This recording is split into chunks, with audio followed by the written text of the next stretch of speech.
Greetings everyone and welcome in this webinar. Today we will be discussing about the criticality of auditing in maintaining a certified quality management system. My name is Leonora Miauco, the PECB organizer of this webinar, and the guest for today is Jacob Alexander McLean, Managing Director of Kaizen Training and Management Consultants Limited.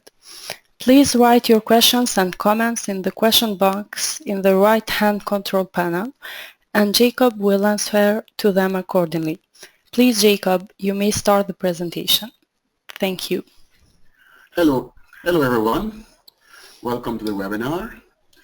Let me give you a brief overview of the contents.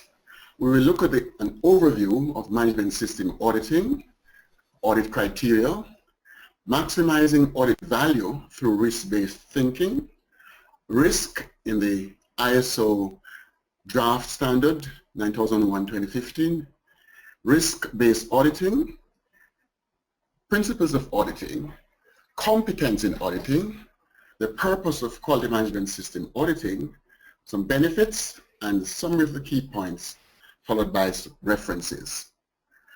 By way of introduction, auditing emerged in the modern era in the 1930s as a means of government accountancy, then moved through to the financial arena as a means of monitoring.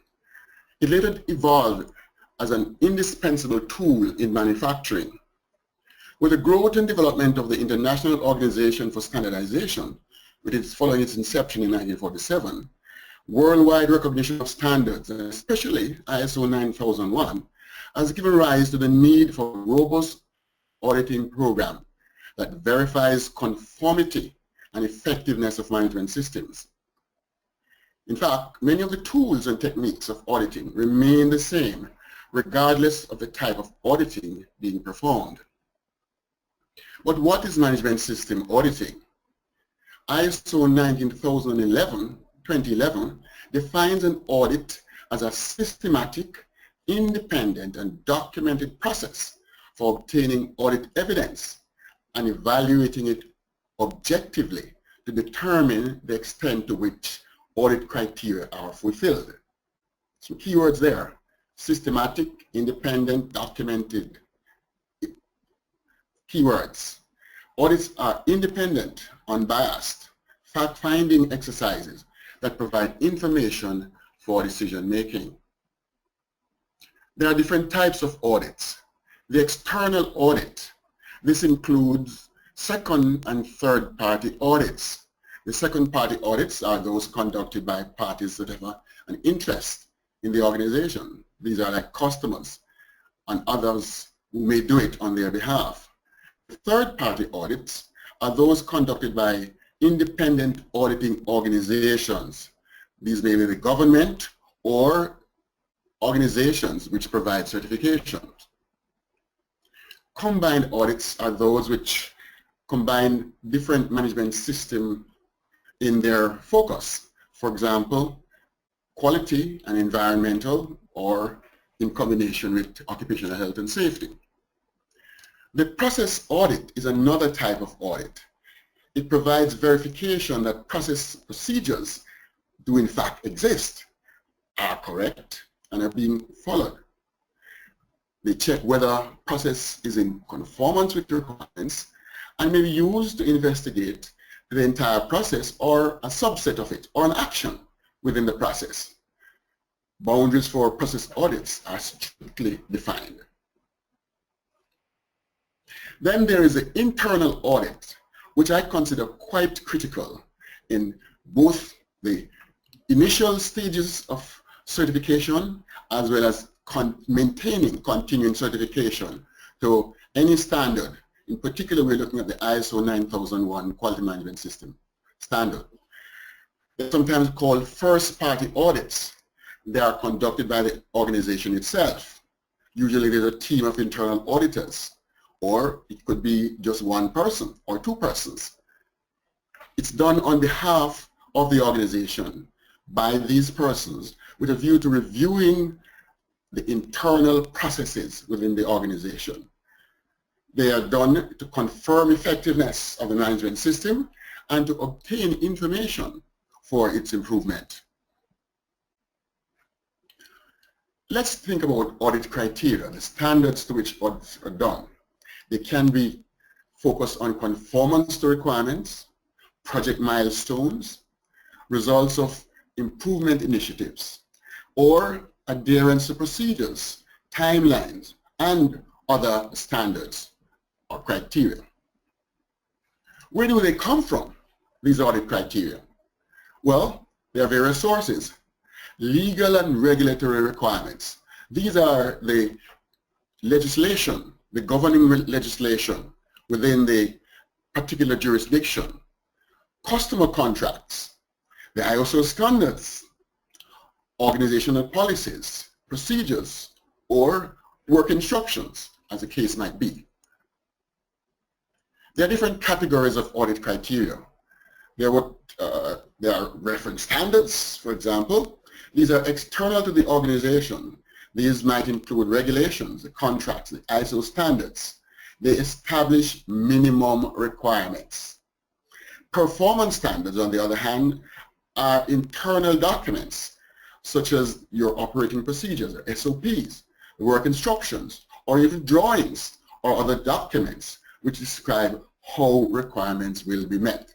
Performance-based. So we will be checking to find out, are we conforming with the documented procedure, for example? How do we maximize audit value? Through risk-based thinking. There is an ISO standard which particularly focuses on risk management. It's ISO 31000. It defines risk as the effect of uncertainty on objective. And this is where the essence of risk-based thinking comes from. Risk management is coordinated activities to manage risk within an organization. Since we're focusing on the quality management system, risk management enables us to look at the QMS from the perspective of risk. And this is where auditing has a particular utility. Risk management process is the systematic application of management policies, procedures, and practices to the activities of communicating, consulting, establishing the context, and identifying, analyzing, evaluating, and treating risks, as well as monitoring and reviewing risk. This is almost verbatim from the 31000 standard. How do we maximize audit value? Risk-based thinking. We apply the what-if approach in our thinking. We consider, what if? What if there's no conformance to this particular element of the standard? What if a particular procedure is not followed? What will the effect be on the organization? So the what if question then is key in applying the risk-based thinking in auditing. We look at the possibility of uncertainty, which is always present. And of course, risk as defined by ISO 31000, being uncertainty, has an upside as well as a downside. The upside is, of course, opportunity, and the downside, threat. When we audit, we need to be looking for opportunities for improvements. We also need to be looking at threats to the organization. Auditing gives us this particular advantage of looking and seeing what might occur, upside or downside. Let's take a look now at risk in the draft 9001-2015 standard. Process, approach, leadership, planning, all addressed. In clause 4, the organization is required to determine the risks which can affect its ability to meet these objectives. In clause 5, top management are required to ensure conformity to clause 4. And in clause 6, the organization is required to take action to address risks and opportunities. So then, the auditor in this new era needs to understand risk in order to maximize value, in order to enable the organization to take advantage of opportunities as well as prepare for threats. Operation, evaluation, and improvement. These aspects of the standard. Clause 8. The organization is required to have processes which identify and address risk in its operation. Again, we see where auditing is going to help the organization in this respect. Clause 9. The organization is required to monitor, measure, analyze, and evaluate the risks and opportunities. Clause 10. The organization is required to improve by responding to changes in risk. How is the organization going to be able to do this? Well, the tool that will enable effective organizations to respond is auditing, risk-based quality auditing. What is that? The emphasis on risk in this new standard underscores the necessity for risk-based auditing. Risk-based quality auditing occurs in 3 levels based on the maturity of the organization. Let's look at them. Level 1, planning and reporting based on risk. This occurs naturally within most audit programs. When the audit program is being developed, usually it is determined based on those areas of the organization which show weaknesses or which throw up non-conformities more frequently. Level 2, evaluating how risk management is incorporated into the individual quality management system processes. So now we're taking a deeper look into each process, understanding how risk is addressed in each. This is the focus now of the quality auditor in this new area. Level 3, determining enterprise level risks related to quality management system processes. Of course, when we look at the enterprise in its entirety, we're thinking about strategic risks, operational risks, financial risks, as well as compliance risk. The quality auditor has the opportunity of looking at these various levels and informing the organization of its findings so that these can be addressed. More on risk-based quality auditing. The maturity of the QMS determines the level of management organization, rather the level of risk management that the organization implements. If the organization is at the basic level, just getting started, of course, you would not expect auditors to be fully up to speed to be able to see the broader risk element within the strategic aspects of the organization. So it is in stages. Integrating risk management formally into internal audit process. This requires changes to the annual auditing plan based on areas of concerns and opportunities identified in the management review and use of risk-based methodologies. So what are we going to do? We're going to adjust our audit plans based on concerns, the opportunities which come up in management review. And of course, we're going to be using risk-based methodologies, risk assessment.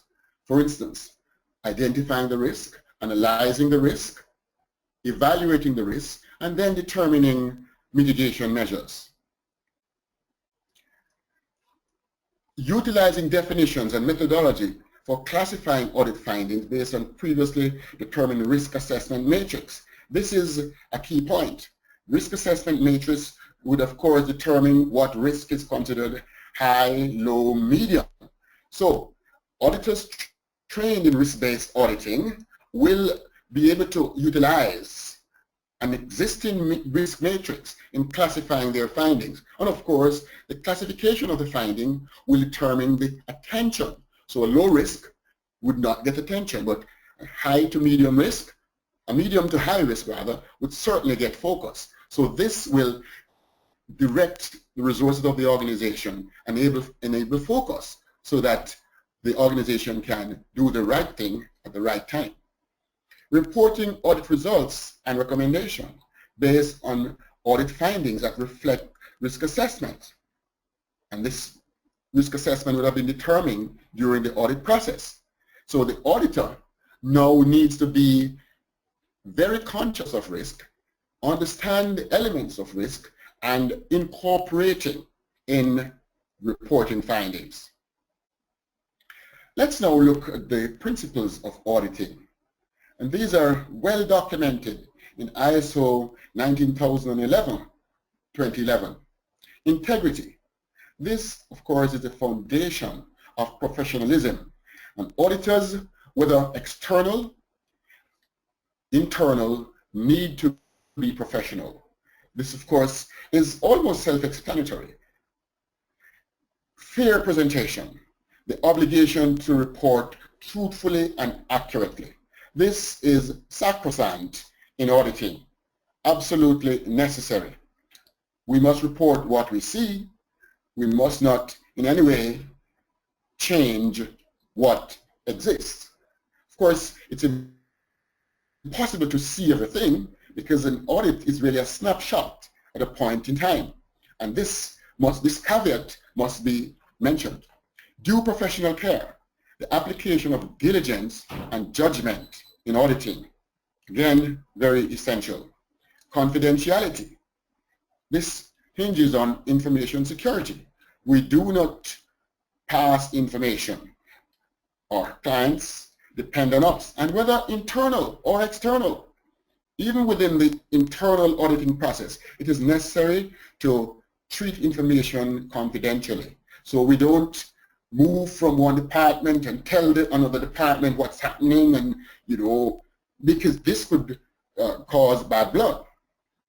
Independence, this is the basis for impartiality of auditing, and of course this is what enables objectivity to be addressed in coming to conclusions. Because of independence, we can believe in the objectivity of findings.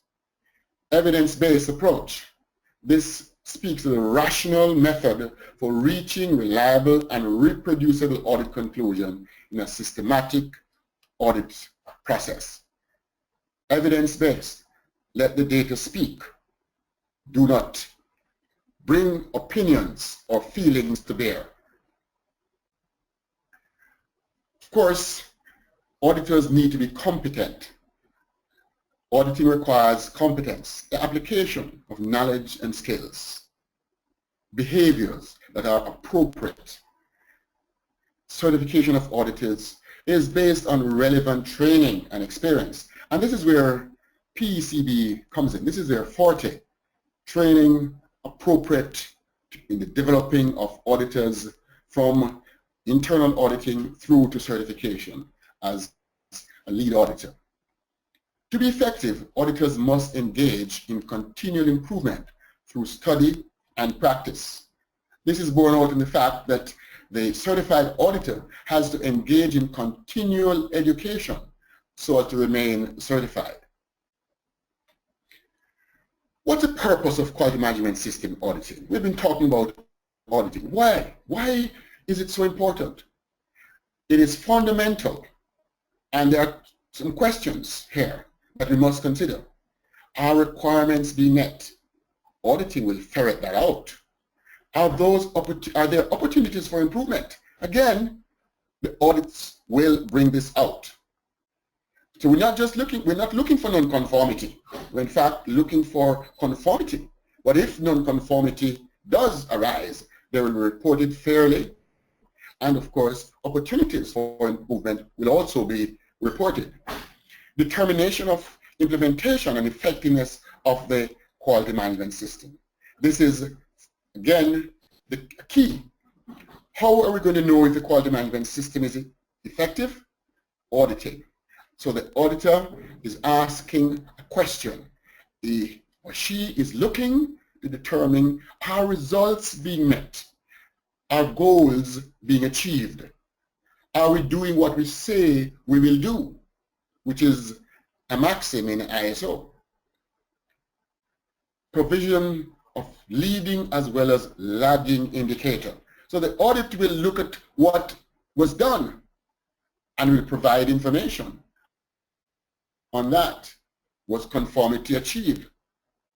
But it also looks at possibilities, and this is where the risk-based thinking comes in. So it provides a leading indicator showing what could happen if certain steps are not taken, or it provides, a clear view of what happened. Promotion of early detection of problems and identification of root causes. This, again, is a key aspect of auditing, and the risk focus comes into play here. It provides management with objective feedback leading to informed decision. So we know that top management, external parties rely on audit information.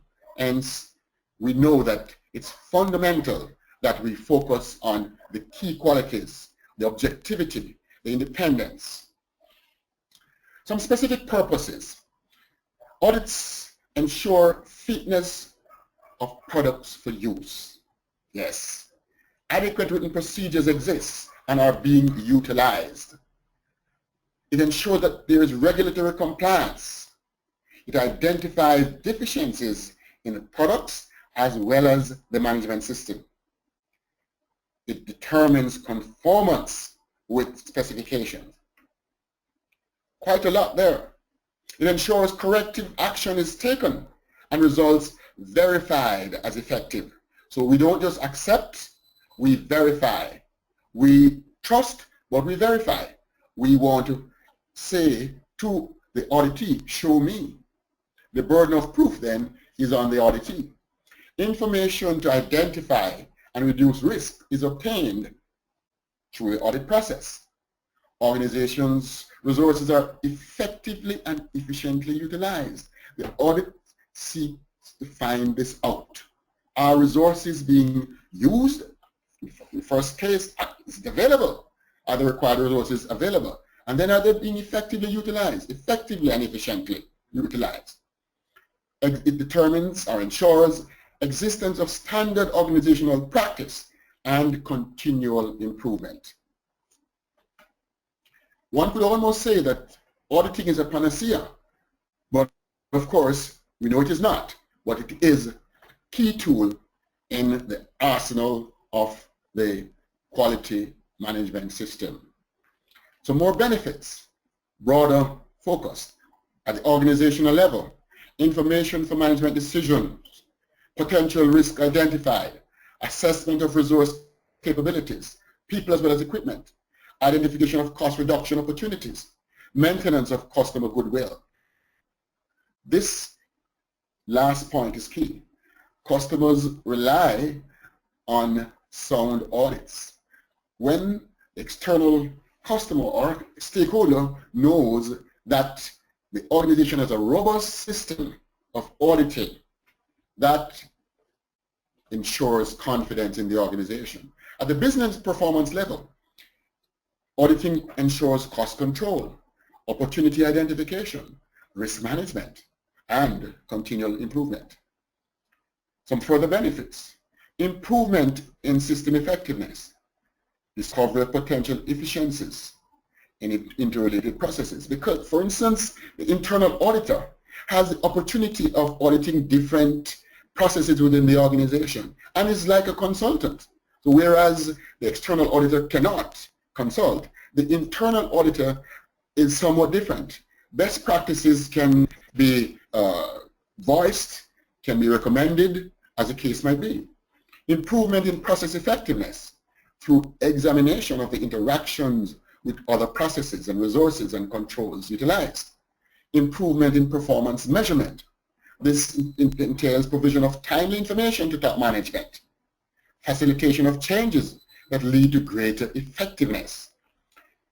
Establishment of trusting relationships, both internally and externally. Fundamental. I use that word frequently because it is so basic. Audits go to the core of enabling confidence within the organization as well as externally. We have said quite a bit. A summary of the key points. Audits determine if requirements are being met and if there are opportunities for improvement. determination of conformity, and of course, identify opportunities for improvement. Audits are a prime risk assessment tool, hence the need for the quality management system auditor to get up to speed with risk-based auditing and to understand the requirements that the new standard brings to bear. Audits are indispensable in the maintenance and continual improvement of the quality management system.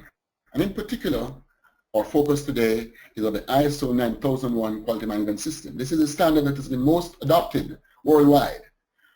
In order for us to remain certified, for the organization to remain certified, robust auditing is indispensable. It's critical. In references, you may choose to check any of these or all of them. And my company information, we are located in Jamaica, and we are a training and management consultancy company. Thank you very much for your time and attention. Thank you, Jacob, for this presentation. I want to thank all attendees as well for taking the time out of your busy schedule to join us. We hope you enjoyed this webinar. We have received all your questions and we will answer to your questions individually by email. Please check PECB's webinar schedule in our website www.pecb.com or our official social media networks, since next week we are organizing webinars on interesting topics. Next Monday we are hosting a webinar on the topic Proposed Change for Medical Device Quality Management Systems and Regulatory Requirements. Thank you.